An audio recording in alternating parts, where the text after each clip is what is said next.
I want to greet you all in the name of our Lord and Savior Jesus Christ.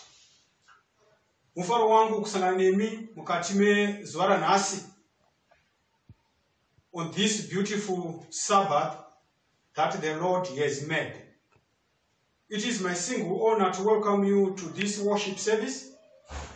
And also, before we go any further, I want to tell you that today we've got a very important message from God to his people. And it is my prayer that you do a prayer in your own heart. That, Lord, open my heart so that I may receive this very important message. Before we go any further, may we have a short prayer. Tinamate tishomanani. Baba wedu, unoshamisa muri kumusoro kudenga taakupinda mukati mokuvhurwa kwamagwaro enyu. Tinokumbira kuti mutitungamirire. Shoko renyu tiite zvakanaka kana tichiriteerera. Nyasha dzenyu dzive nesu tose muzita raJesu Kristu tinonamata. Amen. Muzuva ranhasi musoro wechidzidzo chedu unoti iwo Operation Desert Storm, the New World Order. Those vangane sumukati mevhiki rapera vakateerera chidzidzo chedu chaiti laying the foundations for the New World Order. Zvinoita easy kuti mukontinue nekukusachira chanhasi. To those who did not hear that message, if you go to our YouTube channel, or in Masimba on YouTube, muchanowana shoko rinoti laying the foundations for the New World Order. I encourage you to go and also listen to that message. Then you join in with today. Musoro chidzidzo unoti Operation Desert Storm, the New World Order. Muchaona kuti panyaya yezvese zvinoitika mukati meupenyu hwemunhu kati mukati menyika, the real issue or the central matter, the central issue mukati meupenyu hwako, in whatever happens in mukati meupenyu hwako, the issue is around worship and obedience. None other than that. Hakuna zvimwe zvinopfuura ipapo. If God has any new light to communicate, he will let his chosen and beloved understand it without their going to have their minds enlightened by hearing those who are in darkness and error. Early Writings, page 124. So which is Operation Desert Storm, the New World Order.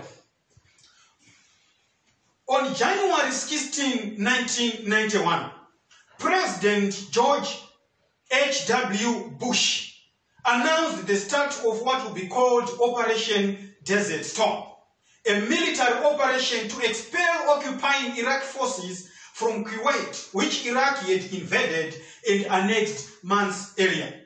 For weeks, a US-led coalition of 24 nations had positioned more than 900,000 troops in the region, most stationed on the Saudi Iraqi border. A UN-declared deadline for withdrawal passed on January 15 with no action from Iraq. So coalition forces began a 5-week bombardment of Iraq command and control targets from air and sea. Despite widespread fears that Iraqi President Saddam Hussein might order the use of chemical weapons, a ground invasion followed in February. Coalition forces swiftly drove Iraq from Kuwait, advancing into Iraq and reaching a ceasefire within 100 hours, controversially leaving Saddam Hussein in power. While coalition casualties were in the hundreds, Iraqi losses numbered in the tens of thousands. Brothers and sisters, on January 6, 1991, Operation Desert Storm was carried out by the United States of America in conjunction with its allied forces. Operation Desert Storm ihondo yakabhiwa neAmerica and 29 other nations vakabatana kurwisa Saddam Hussein mugore 1991. Hondo iyi yakagwirwa ine masoja emubatanidzwa aisvika 900,000 soldiers that were fighting against the Iraqi forces. And Iraq was destroyed and finished within 100 hours. It was gone. It was codenamed Operation Desert Storm. Operation Desert Storm, the New World Order.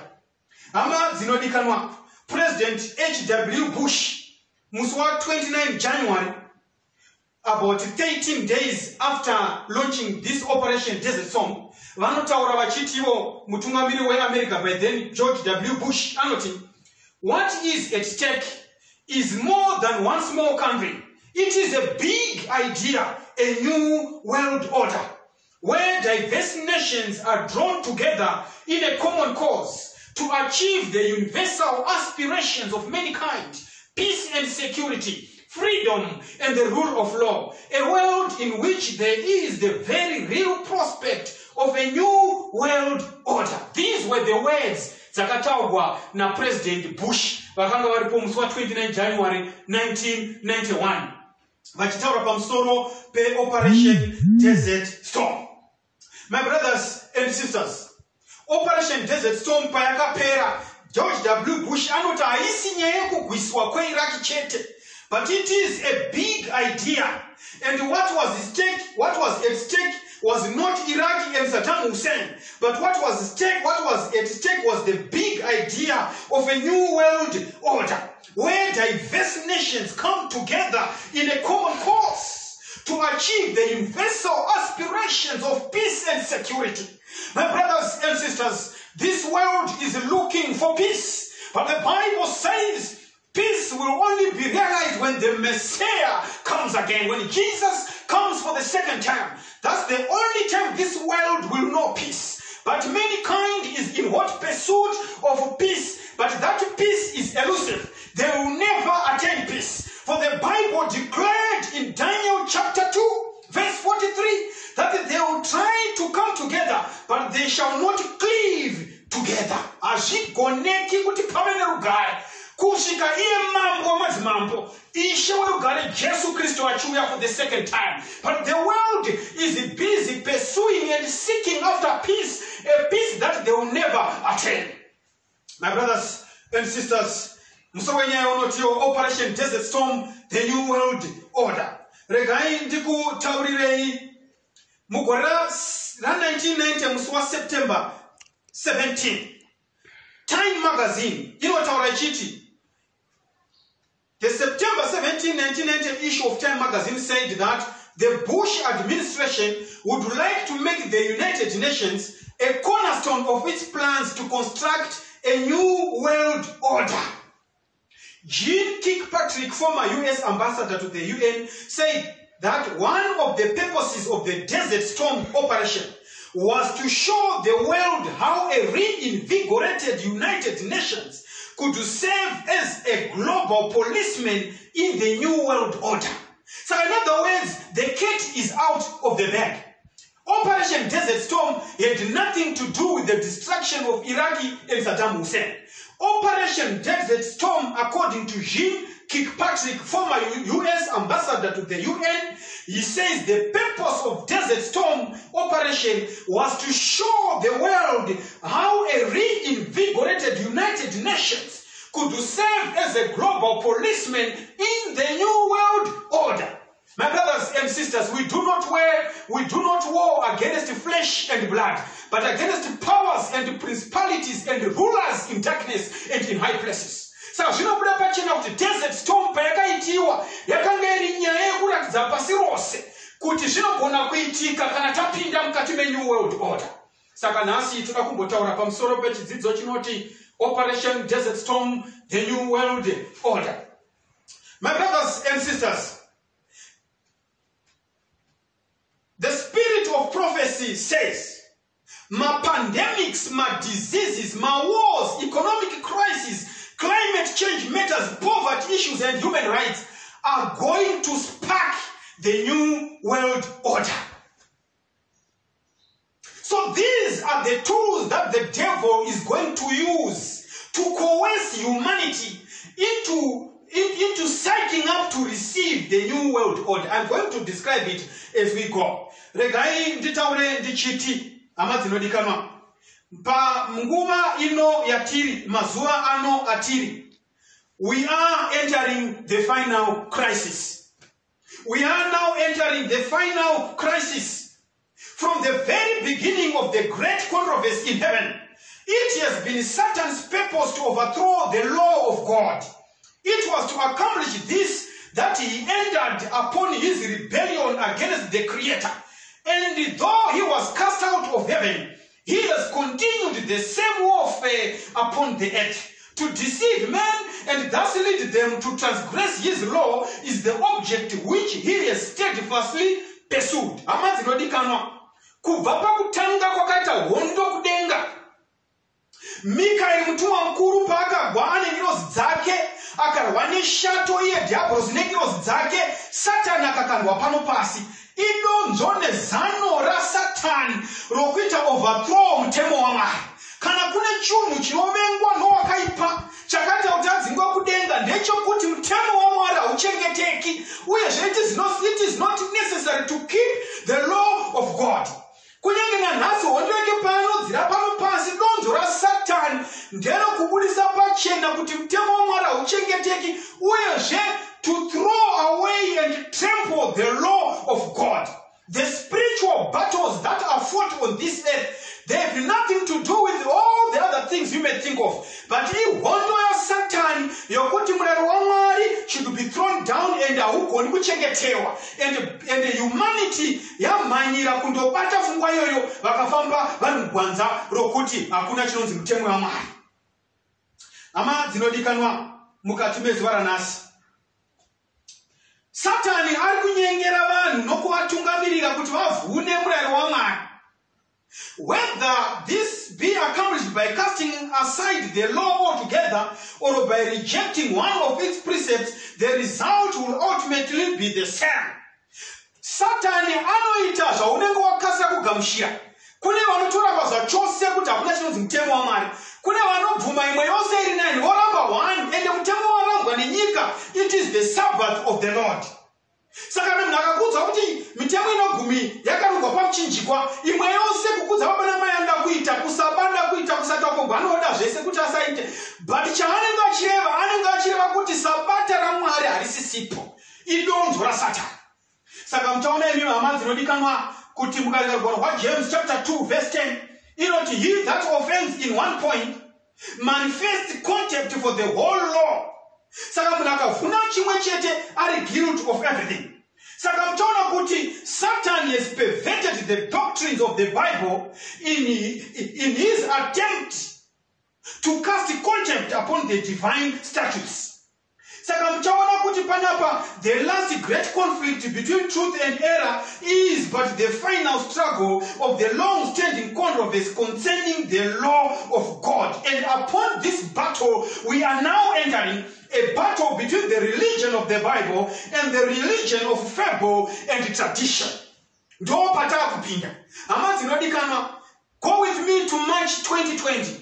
When coronavirus broke out in the whole world, and the whole world was shut down. The whole world entered mukati meva lockdowns, and life on planet Earth changed, and it is not going to be ever the same again. I want to warn you, my brothers and sisters, vanobata kutenda nokupupura kwa Jesu, kuti nguva yatava, we are now entering the final crisis, whether it's by threat, whether it's by violence.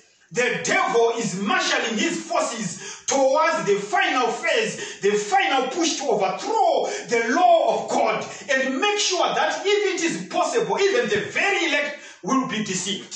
Tashika parugwaro kwa Matthew 24 panoti ngwarira pashaikwe angakunyengera nokuti kana mazuwa aya aisatapudziwa kunyanya the very elect hakuna kana mweya mumwe chete waisara uri mupenyu ende ndiyo nguva yatapinda. Saka tinoona the coronavirus and the lockdowns and the shutdowns that are happening, these things are happening in the spiritual realm, where the liberties of people are going to be taken away. And when liberties are going to be taken away, when industries and commerce is shut and locked down the world over, this is going to create a tremendous economic crisis. And the economic crisis will also spark violence in the world. And when that is sparked, we are going to say, how do we solve the problem that is arising out of the earth?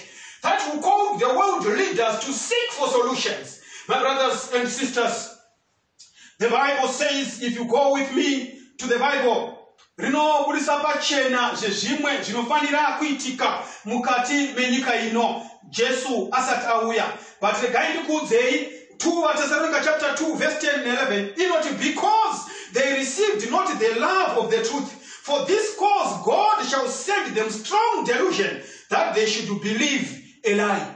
Nyika yatenda nemhaka yekuti havana kugashira rudo, havana kuva nerudo nezvokwadi. Nemhaka yekuti havana kugamuchira rudo, havana kuva nerudo nezvokwadi, Mwari uchavatumira a strong delusion that they should believe a lie. So the people are believing nemhaka yekuti havana kuda kufarira chokwadi. What is the new world order? Ndiyo nyaya yatuda kufamba nayo zvakanaka. If you go with me to the book of Revelation chapter 13 and Daniel chapter 7, I will read in your hearing a few verses from there so that we can proceed with our discourse. Rugwaro wa Revelation chapter 13, verse 1,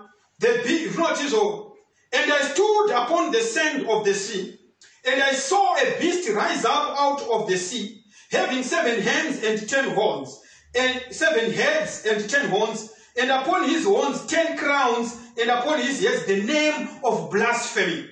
And the beast which I saw was like unto a leopard, and his feet was as the feet of a bear, and his mouth as the mouth of a lion. And the dragon gave him his power and his seat and great authority. Panoonekwa chikara chiri kubuda mugungwa.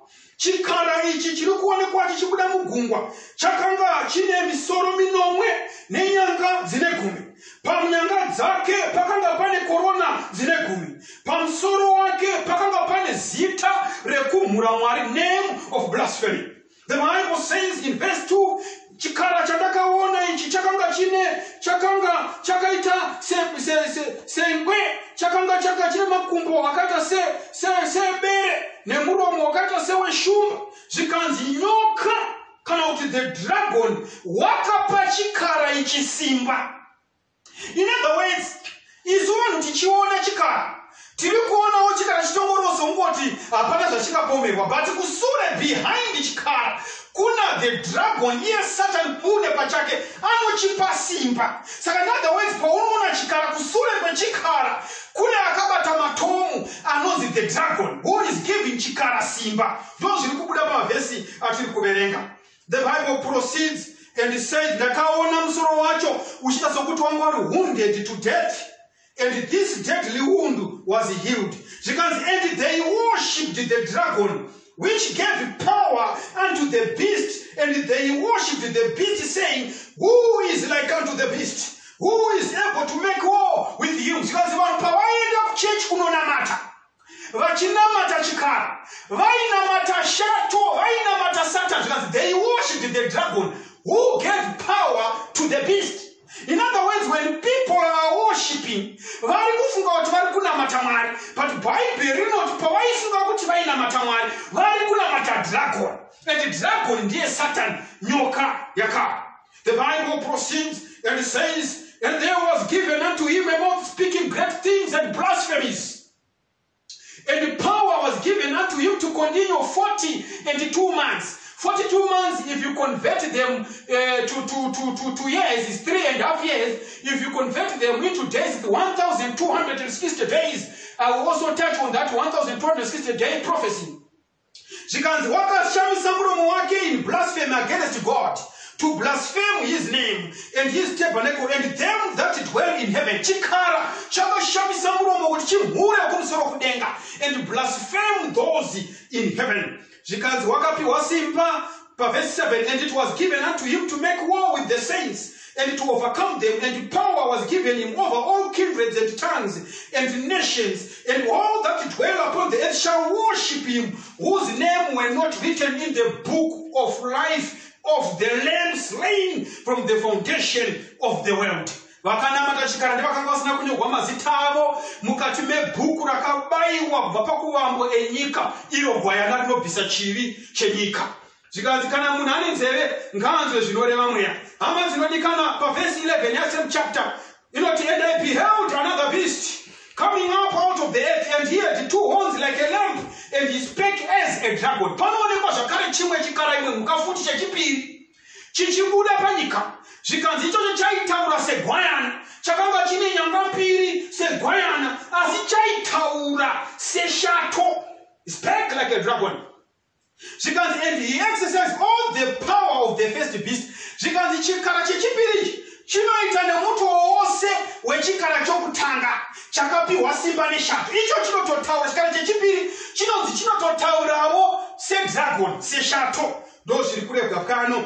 The Bible proceeds and says, and he exercises all the power of the first beast before him, and caused the earth and them which dwell in to worship the first beast.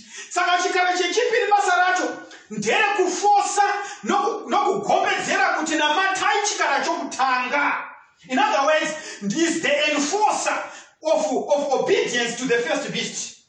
And he doeth great wonders, so that he maketh the fire to come down from heaven on the earth and in the sight of men, and deceiveth them that dwell on the earth by the means of those miracles which he had power to do in the sight of the beast, saying to them that dwell on earth that they should make an image to the beast, which had the wound by a sweat and did live. Ama zinodikanwa mukati mezvaranasi. If you jump with me to Revelation chapter 14, Revelation chapter 14 from verse 6 to 12, we tinosangana the 3 angels message. Panengirozi zinatu zinouya nevhangeri rokupedzisira. But by verse 9, and the 3rd angel followed them, saying with a loud voice, if any man worship the beast and his image, and receive his mark in his forehead and in his hand, the same shall drink of the wine of the wrath of God, which is poured out without mixture into the cup of his indignation. And he shall be tormented with fire and brimstone in the presence of the holy angels and in the presence of the Lamb. The Bible says, in Revelation chapter 13, we meet the first beast and the second beast. And the second beast, anomanikidza pasi rose kuti namata chikara chokutanga. But zvakazarurwa chapter 14 verse 9, the second angel, the 3 angels message, we receive, or we meet an angel giving a warning that if any man worship the beast and his image, the image taisangana nepa second beast. In other words, if any man worship the first beast and all those that are the second beast, that man is going to receive the punishment of God, which is going to be poured out without mercy. My brothers and sisters, this morning, Bible rinotiudza mukanda kuna Daniel chapter 7. Tinoudzwa nezve the little horn chinyanga chidoko, and this little horn inonzi yakanga ine maziso, but all the other horns dzakanga dzisina meso. Kana muchitaura pamusoro peai maziso mukati meprophecy, they represent spiritual eyesight. In other words, this little horn and the first beast of Revelation chapter 13 is the same self-power which refers to a religious power. Anotogara mutemberi achizvidza Mwari and blasphemes the God of heaven. And this beast that we meet is a spiritual, is both political and spiritual. So in other words, patinosangana n'inyanga, because nyanga zino represent my kingdoms. So patinosangana n'inyanga zakawanda izo. Pani nyanga one inemeso katulecha church. Saka iyo ziva zvairi kutambune zvikwamweya, but dzimwe nyanga, because they are carnal, they do not see whatever that they are doing. They think they are doing good to God, whereas they are destroying His kingdom. My brothers and sisters, toda kuti ndikutsanangurirei mukati mezvara nhasi kuti God for the first time is going to punish the world without mercy, and this is going to be caused by the worship of the beast. Andina nguva yakawanda, but mukaenda pa YouTube pedu pane maridzo iripo yakanzi the mark of the beast. Inokutsanangurai in detail how we come to identify the beast. But there are several clues that I will quickly run over to give you. The beast is both a religious and political power that comes up in Europe, that is a man as a head, that make claims that belong to God, yet not blasphemy. I will give you an example of the blasphemies that are given by this power. So this power makes blasphemy. It has persecuted Christians. Revelation it was given power unto him to persecute the saints of God for 42 months or for 1,260 years, from AD 538 to 1798. The days are not zikazokuti dark ages, where more than 50 million Christians were massacred by this power. Saka simba in dark ages, and during the dark ages, the power that ruled through during the dark ages is the beast. Muchona kuti this power persecuted Christians. This power has changed God's laws. Because when you change Saturday to Sunday, you have changed and altered the laws of Jehovah. This power reigned for 1,260 years. You have noted the dark ages from 538 AD to 1798, when General Berthier captured Pope in France and took him a captive. He died a year later. My brothers and sisters, we are now entering the crisis of the times.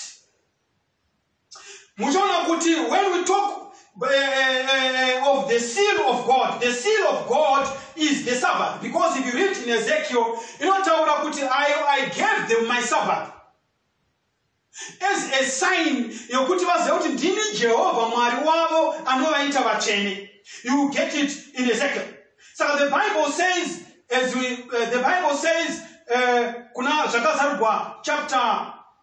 chapter 14. If any man worships the beast and his image, iye munhu achawana mugobe wake mukati megomba rinofuta moto nesufere. Kwanzi this beast will do a lot of blasphemies and blaspheme the God of heaven. Some of the blasphemies that this power does, and this power is the purpose. Muchona kuti mukaverenga buku pa page 27, Ligouri, dignity and duties of the priest. And God himself is compelled to keep to the judgment of the priests, to forgive or to not forgive, according to the refusal of the priestly acquittal. Mukanoreverenga buku Liguri, page 27, dignity and duties of the priest. Mukarega knows book knows the Catholic priest, page 78. Look where you will. Look where you will through heaven and earth, and you will find one created being that can forgive the sinner, who can set him free from the chains of hell. This unusual being is the priest, the Roman Catholic priest. The Bible says, "Hakuna munhu anogona kuregerera chivi kunze kwa Jesu Kristu." Nekuti kuregerwa kwechivi kunotoda ropa. Ende ropa rakateuka pamuchinjikwa ndero mwanakomana waMwari iye ogasira kungotadza. Munhu wese akazvagwa nemukadzi, kusangana nemuprista, kusangana napapa, everyone is a sinner. Everyone akazvagwa nemukadzi, mutadzi kunze kwa iye Jesu Kristu, who was incarnated. iye Jesu mwanakomana wa Mwari neropa rake pamuchinjikwa ndoko gakuti tiwane kukangamwirwa kwezvivi. But here they are, and it is blasphemy to claim the prerogatives of deity. Simba la Mwari pachake rokuregera rikaklemwa nemunhu, that becomes blasphemy, and the blasphemy zviri kunzi kwai panapa. Look where you will, through heaven and earth, you will find one created being that can forgive the sinner, who can set him free from the chains of hell. And this unusual being is the priest, the Roman Catholic priest. This is daylight blasphemy. Michael Muller, the Catholic priest, are not here. Who can forgive sin? There is a man upon this earth that can forgive sin, and that man is the Roman Catholic priest. Yes, beloved brethren, the priest does not only declare that the sins are forgiven, he actually forgives the sin. The priest lifts his hand, speaks the word of forgiveness, and in a moment the sinner becomes a child of God. So great is the power of the priest that the judgments of heaven are subject to it. This is blasphemy. Michael Muller, the Catholic priest, arikuti simba ramupriest rakakura zvakadaro to the extent that the judgments of heaven are subject to the powers of the priest. This is blasphemy, my brothers and sisters. The central issue in your worship, Dr. Bascom Robbins, there is a class of persons in this country that refuses to keep the Christian Sabbath, namely Sunday. In other words, Dr. Bascom Robbins, the Christian Sabbath is Sunday. So there's a class of persons in this country that refuses to keep the Christian Sabbath, namely Sunday, except they be forced. This can easily be done. We are 20 million excluding women and children that keep Sunday holy. And if we say that we will neither buy nor sell from them, that we will neither be employed by them or employ them, we can eradicate this apostasy and the whole world will keep Sunday holy. That's where we are. My brothers and sisters, we are in a crisis. And we are moving towards this crisis. And all these coronaviruses and all the diseases that are coming upon the earth, they are supposed to create a situation which will force the world to seek for solutions. And we shall hear as we go, I'm going to quote several dignitaries in the world who believe the world's challenges and problems can only be solved if the whole world gather under one world government and under one world religion. Saka zvigwere izvi zviri kugadzirwa mumalaboratory, zvimwe zvigwere zvinongokanga zvavapo zvichigadzirwa kwakasiyana-siyana kuri kuda kukondishina vanhu nokuvakowesa to seek for solutions. And they say the solutions lie in the one world government and one world religion. And that's where we are going. And these world lockdowns and closures are going to continue. And the spirit of prophet says the end time events are going to happen in quick succession. Last year, before March 2020, whoever thought that we are going to be where we are today? My brothers and sisters who keep the faith of Jesus, I am sending a warning to you that we are now entering the stupendous crisis, a time that we have never experienced in the history of this world. And if people do not, if people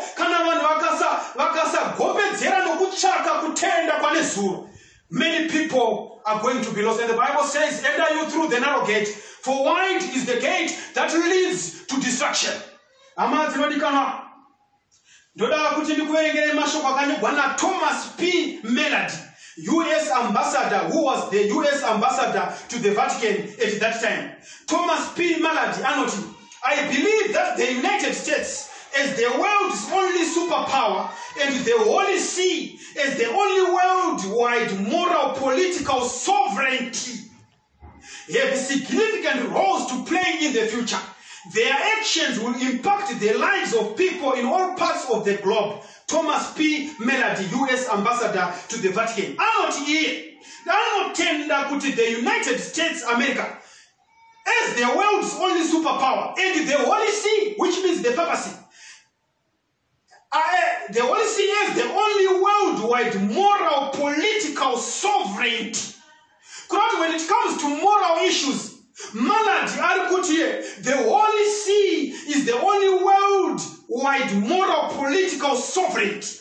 Those are because these two powers, the first beast and the second beast. The first beast refers to the papacy, and the second beast refers to Protestant America and Protestantism and fallen Protestantism. Because these two powers, they've got a role to play in the last great drama of this world. My brothers and sisters, we are amidst a global plan. And the global plan, according to Bush, regarding the New World Order, Paakapa, a State of the Union address, Los Angeles Times, February 18, 1991, it is a big idea. A new world order where diverse nations are drawn together in common cause, and only the United States has both the moral standing and the means to back it up. And Revelation chapter 13, verse 11, yet the second beast, inofoseredza vakuru navadoko, bond and free, to worship the first beast. And Panaba George Bush achitaura anotaura, this is a big idea.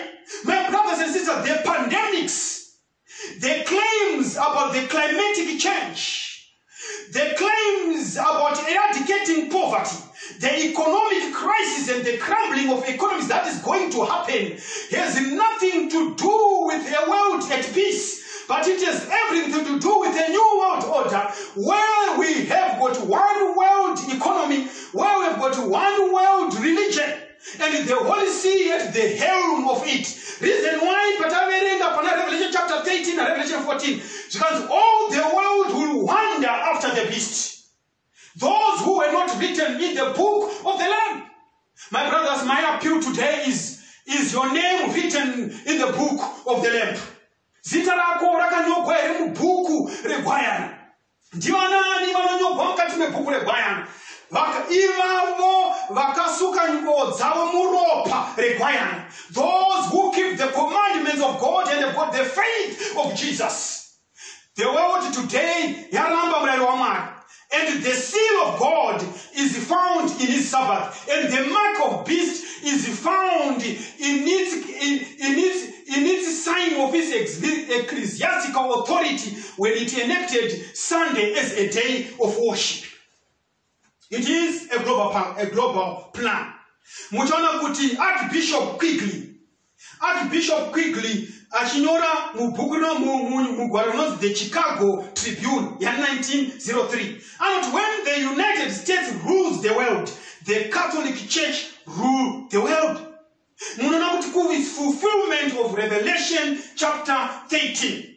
Muchaona kuti the one world religion project yakatanga kubva kuma dark ages. During the dark ages, there was no other religion on this earth besides the papacy. And after 1798, when the papacy received the fatal wound, Revelation chapter 13, which then was healed, we are told all the efforts are towards going back again where it is supposed to regain its supremacy. Mukati mezvaranasi. Muchaona kuti kwatiri kufamba tichienda. Where the rights and the freedoms of the world are going to be curtailed. I was reading in the Herald of Zimbabwe, and it was saying that there are plans to make sure that at all checkpoints, people are going to be tested, to be taken temperatures and tested coronavirus. And if you are found positive, what will this work? Isolation and quarantine. All these are freedoms that are going to be taken away from people. My brothers and sisters, the Bible rinotidzidzisa kuti mazuva atiri kupinda mumazuva akashata mukati mekutenda. And muchaona kuti all these things are going to be brought about through the guise of human rights. Saka muchaona kuti the new world order ine ma-advocates ayo akasiyana-siyana. Some of the people who endorsed a new world order have high positions of power. Or they had high positions of power. Some of the examples, Albert Einstein, as quoted in George W. Blount, Peace Through World Government, Durham, North Carolina, Moore Publishing Company, 1974. Albert Einstein noted, mankind's desire for peace can be realized only by the creation of a world government. With all my heart, I believe that the world's present system of sovereign nations can only lead to barbarism, war, and inhumanity. And that only law can assure progress towards a civilized, peaceful humanity. The Albert Einstein achinyora. Anonyora futi Albert Einstein letter to World Federalist Stockholm Congress 1949. Anot here, there is no salvation for civilization or even the human race other than the creation of a world government. A world government, the idea is not about the government. The idea is about the one world religion under the leadership of the dragon, the Lucifer himself. Satan the prince of this world, and this world belongs to me. These are spiritual battles. These are not carnal battles. It's war against powers and principalities. Everything that happens in the political system, in the political realm, in the economic realm, it is to do between the great controversy, the war between Christ and the devil, between good and evil. Which side are you going to choose today? Some of the advocates of the New World Order, kuna mrume ainzi U-Tant, dunga mnomuziba, is quoted in Donella H. Meadows, Secretary General ku UN. U-Tant Anotio is quoted in Donella H. Meadows and others. The limits to growth. Vachipa, the 30-year update, Chelsea Green Publishing 2004. Anotio, world federalists hold before us the vision of a unified mankind living in peace under a just world order. Those are not all para. Saka U-Tant ashikondinya quoted in Tom Hughes. Let's abolish war. The heart of their program, a world under law, is realistic and attainable. Remember what these federalists and globalists are not ask about the constitutions of this world. No. All the constitutions of the world, my countries are going to be thrown away. But when they talk of the law, they are referring to the Noahide laws. Muka Google, to Noahide laws per Google. Munawana the 7 laws, not Zakapiwa, and Noah after the flood. And the first law, guess what? You know what? But if you go deeper with that law, you know, as far as they are concerned, the Jews, as far as they are concerned, there's nothing like Jesus before them. Hakuna chinonzi Jesus. Sapanonza wakuona mumwari zvorakuti tinenge tisingachatende kuna matamwari kuburikidza na Jesu Kristu. Nemhaka yekuti Jesu Kristu anotorwa as an impositor and he does not exist. And for the sake of unifying my religions, be it Muslim, be it Buddha, we need to take away Jesus out of the equation. Nemhaka yekuti all the other religions, they believe that there is a God in heaven. Kuna musikara. So we remove Jesus from the equation. So therefore, kuna mata Jesu under the New World Order, in order and through the Noahide laws, will become an offense meet for death. You are offending the world order. After all, Papa teaches that the Pope is the vicar of Christ. He is the representative. He is Christ on earth. He is Christ on earth. Saka muchaona panapa. Charles D. Gall is quoted in George W. Blount, Peace Through World Government. And your nations must unite in a world government or perish. And we talk about this according to Matthew chapter 24. One of the signs of the times is people are dying and perishing of corona. And this is a creation of mankind. And Matthew 24, now look at 21. And we are going to die. And the Bible has also said it. We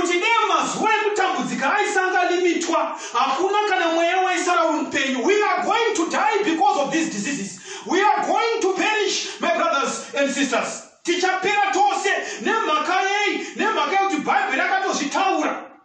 Kate Funia, tear down this wall. Yes, there's a wall that has been erected in our beloved land, America. Its attempt of religious freedom has resulted in a greater devastation. It is the so-called war between church and state.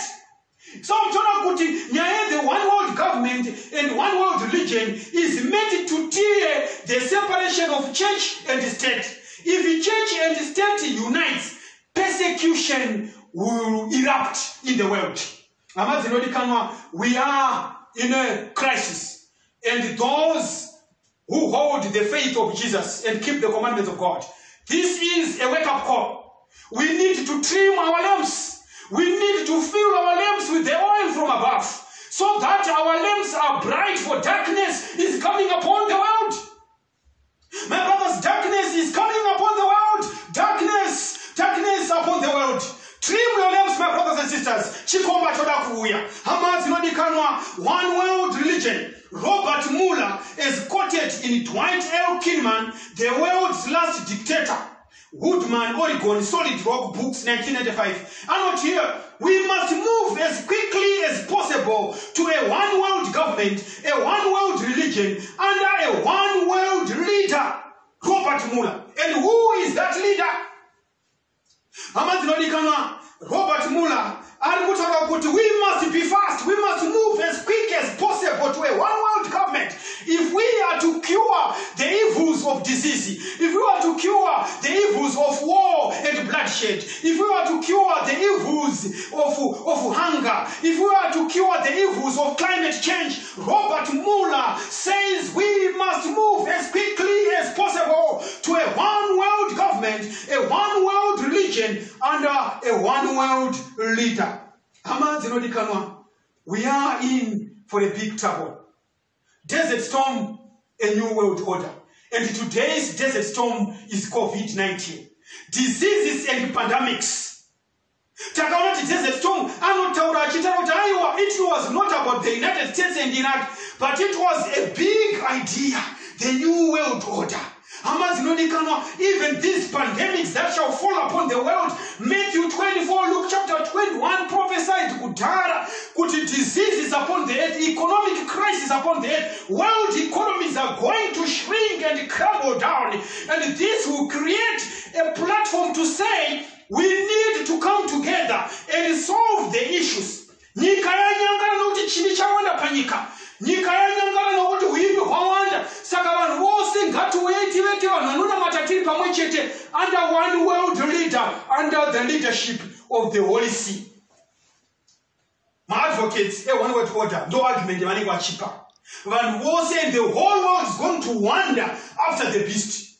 Topinda mukati mekubatanidza the church and state. My brothers and sisters, the book Great Controversy says when that happens, the fires of persecution will be lit. Persecution will invade the whole world. There is a small group of people who say we shall keep the law of Jehovah. We shall keep the 10 commandments, for it is a transcript of God's character. And the persecution is going to arise. Those who keep Sunday worship, they will say the problems are falling upon the earth because there are people who have refused to obey God by desecrating his holiday Sunday. And the persecution shall arise. My brothers and sisters, Matthew chapter 24. This is a dress rehearsal of the new world order, where there is one religion and Satan and to take the whole world captive by taking people from obeying God and his commandments and taking people to obey a spurious Sabbath, a creation of mankind. You may read from Genesis to Revelation. You will not find anywhere where it is written that keep Sunday holy. It is always keep the Sabbath holy. Saka amazi olikana mukati mezwara nasi. Ndinoda kutsvaka bokuna matanavo panguva ino. Vanoda kuti Mwari avabetsere. You are saying the systematic attack against Jesus is about to reach a crescendo in the coming of a global order and a global religion. And all these pandemics, coronavirus, all these pandemics, influenza, SARS, Ebola, all these pandemics, HIV, Creator and conditioning people to accept the mark of the beast. People are being prepared for the mark of the beast, and they are going to miss on the seal of God because coercion will soon come in full force. What side do you choose to take while the forces of darkness are marshalling one last attack? Muvunzo wandinokupa. Will you accept Jesus as Savior and ruler, knowing that when He is in control, there is nothing to fear? When Jesus is in control, there is nothing to fear. But Satan would kushandisa fear. Anashandisa fear because the whole world is gripped with the fear. People, we are staying indoors. Why? Because chigwere chakuruzigwa panyika ende chikakandwa mumhepo tafemera tikafemera na chigwere tikagwara hama dziri kupera kufa hama dzinodikanwa corona oro COVID-19 is real. Zveshuwa pfekai mamaski sezvinorehwa, zveshuwa practice sanitation and hygiene sezvinorehwa, nokuti mukasadaro munopera. Nokuti Bible inoti zvigwere zvisingarapiki zvichavapo pamazuva ekupedzisira, and the corona is one of them. Hama dzinodikanwa mukati mezuva ranhasi. What decision do you want to take? Satan is on a rampage to deceive the whole world to receive the mark of the beast. As I speak, let me make it clear before we pray that hakuna ata receive the mark of the beast. Even those who worship on Sunday, there are people who are genuinely doing it, believing that they are worshiping God.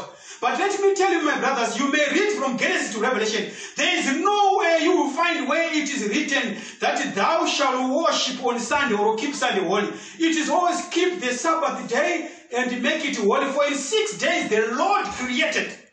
It is a sign of His creative power. It is a sign that is the God who can make us holy.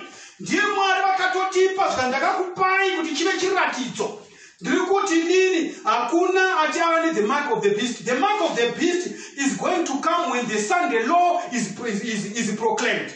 The new world order painoshika, one of the things that is going to happen is that there is going to be declared a universal Sunday law where everyone is going to be forced to worship on Sunday. Religious freedom, these are going to be taken away from mankind. And the new world order is going to enforce Sunday worship. And when we get to that point where it is now a forced matter, then your decision by choosing to worship on Sabbath, you receive the seal of God. By choosing to worship on Sunday, you receive the mark of the beast, because Sunday worship is a mark of the ecclesiastical authority of the papacy. Why do we worship on Sunday as Sabbath? We worship on Sunday as Sabbath. Nemakayo kuti Sunday inopatsanusa the Old Testament and the New Testament. That's the reason that is given. But the Bible says, murayiro wa Mwari ndewazvokwadi uye zvedenga nenyika zvingadarika, asi hakuna one dot or a tittle of His law that can pass. The law of God shall remain forever and ever. What is your decision, my brothers and sisters, today? Sarudzo yako uri kusarudza kuti wodini na Jesu. This is the time for perfection of character. This is the time to prepare for the time that is coming ahead of us. The time that lies ahead of us, my brothers and sisters, there are difficult times that lie ahead of us. A famine of finding the word of God is coming upon the world. What is your decision? Ezekiel chapter 20, verse 12. Moreover, also I gave them my Sabbath to be a sign between me and them, that they might know that I am the Lord that sanctified them. You can only be sanctified if you receive the Sabbath of the Lord. Because the Bible is saying, I gave them my Sabbath so that they may know that I am the Lord that sanctified them. Sanctification. Kuperera muna Jesu. You know what I rest in His character. And the 10 commandments are a transcript of God's character. And one thing that we are going to carry to heaven is the character of Jesus. The character of God, the character of Jesus is the passport to heaven. Augoni kupinda denga ne back door. Saka ndiri kuti panguva ino, what is your decision? Will you decide for Jesus today? Will you accept Jesus as Savior and ruler, knowing that when He is in control, there is nothing to fear? I invite you, my brothers and sisters. This is a message not to instill fear in you, but to liberate you from the fear of the unknown. But when you are in Jesus, you remember that Jesus is always in control. Behold, everything is anew when you give yourself to Jesus. He creates in you a new heart. He creates in you a new beginning. And God is stretching out His hand. Will you accept the truth today? We want to pray. If it is your decision, that Lord, I want to accept the truth as it is and prepare for the crisis that is coming ahead. I want to hide myself under the pavilion of Jesus. I want to hide myself under the garb of Jesus Christ. If it is your desire, lift up your hand so that we can pray together. We are now praying. Baba vedu munoshamisa muri kumusoro kudenga. Toda kumutendai mukati me zuva ranhasi. Tichitenda nokuti shoko renyu ndirazvokwadi. Ibenyu rinounza kuponeswa kwatiri kachiriterera. Tinokumbirawo simba rekugamuchira chirevo ichi. Chirevo ichi chinogwadza, chinorema, chinotivhundusira. Asi tinotenda kuti ropa renyu, there is sufficiency and there is efficacy. Tinonamata tumari tibetserei, tikwanise kugamuchira zvokwadi yenyu. Tifambe mukati megwara renyu, murayiro wenyu ndiwa zvokwadi. It is your character. We want your character to cover us. This is our passport, Lord. We want you to forgive us our sins by the blood of the cross. Tikanganwe Mwari, create in us a new heart. Moyo unozwa shoko renyu, hana dzinorova kana shoko renyu chireva. Toda kutendai nokuti matiratidza zvinofanira kuitika chiripo-ripoto. Mweya mutsvene utizadze kubvira zvino nokusingaperi. Amen. To those who want to get in touch with us, you can get in touch with us on +263 717 424 346. +263 717 424 346. For these and other lessons, if you want to continue learning, get us on that number. You can also go via YouTube. You get us when Masimba on YouTube. Mwara kuite zvakanaka nokusingaperi. Amen.